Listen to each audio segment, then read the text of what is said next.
Hello दोस्तों, स्वागत है आपका हमारे चैनल ऑनलाइन पाठशाला में। आज की वीडियो में हम डिस्कस करने वाले हैं इतिहास के कुछ महत्वपूर्ण प्रश्नों को।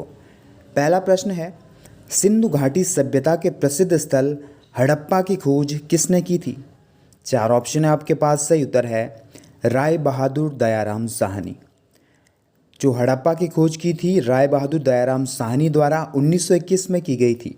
और अगर बात करें हम सिंधु घाटी सभ्यता की, तो इसकी जो समय अवधि थी वो थी 2500 ईसा पूर्व से लेकर 1500 ईसा पूर्व के बीच। ये इसका कालक्रम है सिंधु घाटी सभ्यता का। एक और स्थान है जो काफ़ी प्रसिद्ध है जिसका नाम है मोहनजोदड़ो।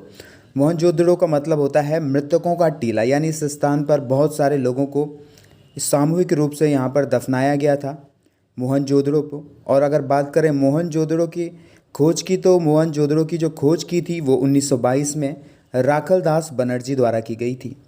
अगला क्वेश्चन है, उत्तर वैदिक काल में आश्रम व्यवस्था में कितने आश्रमों का वर्णन है? चार ऑप्शन है आपके पास। सही उत्तर है 4।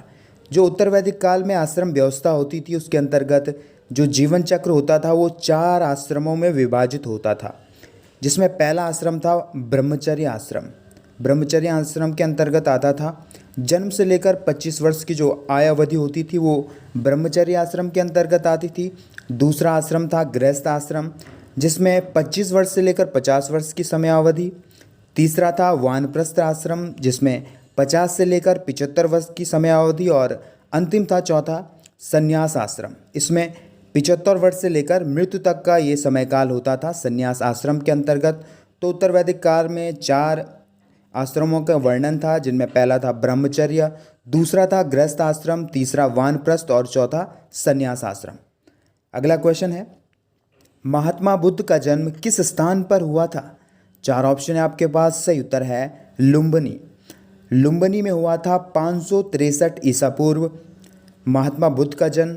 अगर महात्मा बुद्ध के पिता के नाम की बात करें तो महात्मा बुद्ध के पिता थे शुद्धोधन, माता थी महामाया और इनकी पत्नी का नाम था यशोधरा और इनके पुत्र थे राहुल।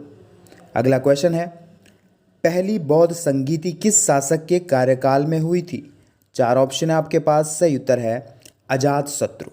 अजातशत्रु एक शासक थे जो कि महात्मा बुद्ध के समकालीन भी थे। तो यहाँ पर अजातशत्रु के कार्यकाल में हुई थी पहली बौद्ध संगीति। अगर इसके समय अवधि की बात करें हम तो 483 ईसा पूर्व हुई थी राजगृह में पहली बौद्ध संगीति।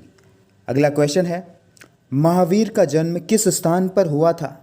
चार ऑप्शन है आपके पास। सही उत्तर है कुंडग्राम। कुंडग्राम में हुआ था महावीर का जन्म। महावीर जो 24वें तीर्थंकर हैं जैन धर्म के। और अगर इनके पिता की बात करें तो सिद्धार्थ इनके पिता थे। इनकी माता का नाम था त्रिशला और एक दूसरे नाम से भी महावीर को जाना जाता है जो नाम है वर्धमान। अगला क्वेश्चन है, प्रसिद्ध पुस्तक इंडिका के लेखक थे? चार ऑप्शन है आपके पास। सही उत्तर है मैगस्थनीज। जो मैगस्थनीज थे उन्होंने इंडिका नामक पुस्तक लिखी थी। मुख्य रूप से जो ये पुस्तक थी इसमें उस समय की तत्कालीन समाज का वर्णन है कि समाज कितने वर्गों में बटा हुआ है। तो जो ये ग्रंथ था, पुस्तक थी इंडिका, ये मैगस्थनीज ने लिखी थी और ये मौर्यकालीन थे। अगर इसके अतिरिक्त हम अन्य मौर्यकालीन ग्रंथों की बात करें जिनकी रचना उस समय में हुई थी तो सबसे प्रमुख है अर्थशास्त्र, जिसको लिखा था कौटिल्य ने। और दूसरा ग्रंथ है मुद्रा राक्षस जो कि विशाख दत्त ने लिखा था। अगला क्वेश्चन है, प्रसिद्ध गांधार शैली का संबंध किस शासक से है? चार ऑप्शन है आपके पास। सही उत्तर है कनिष्क। कनिष्क कुषाण शासक हुए हैं। और जो गांधार शैली है इस शैली को कहा जाता था इंडो ग्रीक या इंडो रोमन शैली कहा जाता था, क्योंकि इसमें भारतीय शैली, भारतीय महाद्वीप और यूरोपीय महाद्वीप की जो दोनों शैलियों का सम्मिश्रण थी गांधार शैली, जो कनिष्क के कार्यकाल में प्रारंभ हुई थी। और जो कनिष्क थे वो बौद्ध धर्म से अनुयायी थे, बौद्ध धर्म की महायान शाखा के अनुयायी थे कनिष्क। अगला क्वेश्चन है, बाघ की गुफाएं किस स्थान पर स्थित हैं? चार ऑप्शन है आपके पास। सही उत्तर है ग्वालियर। मध्य प्रदेश में एक स्थान है ग्वालियर, यहाँ पर बाघ की गुफाएं हैं स्थित हैं। यहाँ पर ये जो बाघ की गुफाएं हैं 9 गुफाएं हैं बाघ की गुफाएं मध्य प्रदेश में। और जो ये बाघ की गुफाएं इनकी रचना हुई थी, इनका निर्माण हुआ था गुप्त काल में। तो अगर हम बाघ की गुफाओं में जो चित्र बने हुए हैं उनकी बात करें तो इन चित्रों में जो मुख्य विषय है वो लौकिक जीवन पर आधारित है, यानी जनजीवन में क्या घटनाएं हो रही हैं तो उस पर आधारित है ये बाघ की गुफाओं के चित्र, जो कि काफ़ी भाव प्रधान हैं।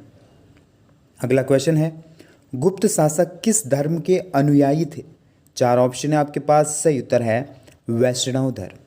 जो प्रमुख गुप्त शासक थे, जो समुद्रगुप्त हो या चंद्रगुप्त विक्रमादित्य, तो ये वैष्णव धर्म के अनुयायी थे। वैष्णव यानी जो भगवान विष्णु की पूजा करते हैं।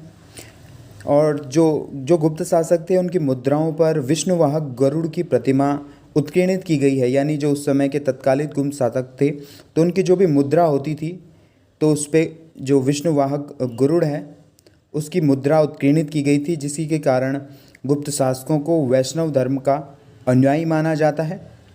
अगला क्वेश्चन है, प्रसिद्ध ग्रंथ पद्मावत के लेखक कौन थे? 4 ऑप्शन है आपके पास। सही उत्तर है मलिक मोहम्मद जायसी। मलिक मोहम्मद जायसी से पद्मावत के लेखक, जो ये पद्मावत था ये मुख्य रूप से जो अलाउद्दीन खिलजी थे उनके कार्यकाल में लिखा गया था। अगला क्वेश्चन है, किस मुस्लिम शासक ने अपनी राजधानी दिल्ली से दौलताबाद स्थानांतरित की थी? 4 ऑप्शन है आपके पास। सही उत्तर है मोहम्मद बिन तुगलक। मोहम्मद बिन तुगलक ने अपनी राजधानी की थी दिल्ली से दौलताबाद स्थानांतरित। इन्हें पागल शासक भी कहा जाता है और ये काफ़ी महत्वपूर्ण प्रश्न है। अगला क्वेश्चन है, अढ़ाई दिन का झोपड़ा नामक मस्जिद का निर्माण किस शासक ने करवाया था? 4 ऑप्शन है आपके पास। सही उत्तर है कुतुबुद्दीन ऐबक। कुतुबुद्दीन ऐबक ने कराया था अढ़ाई दिन का झोपड़ा, जो कि एक मस्जिद है, इसका निर्माण। और ये जो मस्जिद है ये स्थित है राजस्थान के अजमेर नामक स्थान पर। कुतुबुद्दीन ऐबक से एक बात और याद आती है कि कुतुबुद्दीन ऐबक ने जो दिल्ली का कुतुब मीनार है उसका निर्माण भी प्रारंभ करवाया था। अगला क्वेश्चन है, गुजरात के साबरमती आश्रम का निर्माण किस वर्ष हुआ था? 4 ऑप्शन है आपके पास। सही उत्तर है 1915। जो गुजरात का साबरमती आश्रम है, यानी कि ये जो साबरमती आश्रम है ये गांधी जी का पारिवारिक स्थान था, यानी वो यहाँ पर रहते थे। वर्तमान में जो ये स्थान है साबरमती आश्रम, ये राष्ट्रीय स्मारक है। अगला क्वेश्चन है, दिल्ली में स्थित लाल किले का निर्माण किस मुगल शासक ने करवाया था? 4 ऑप्शन है आपके पास। सही उत्तर है शाहजहाँ। शाहजहाँ जो कि प्रमुख कला प्रेमी शासक थे, इन्होंने इस लाल किले का निर्माण कराया था और लगभग इस लाल किले को बनने में लगभग 9 साल लगे थे और इसका निर्माण लाल बलुआ पत्थरों से हुआ है। और 2007 में यूनेस्को ने इसे विश्व धरोहर स्थल में घोषित किया है लाल किले को। अगला क्वेश्चन है, दक्षिण भारत का प्रसिद्ध स्थल महाबलीपुरम किन शासकों की राजधानी थी?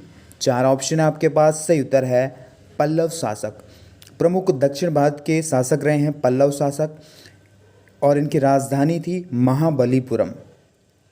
अगर हम बात करें महाबलीपुरम की, तो जो पल्लव शासक थे नरसिंह देव वर्मन, उन्हीं ने इसकी स्थापना भी की थी महाबलीपुरम की। तो जो ये शासक थे, पल्लव शासकों का जो इतिहास में नाम आता है वो कला प्रेमी शासकों के कारण आता है। इनके कार्यकाल में दक्षिण भारत में जो स्थापत्य कला थी वो अपने सर्वोच्च स्थान पर थी।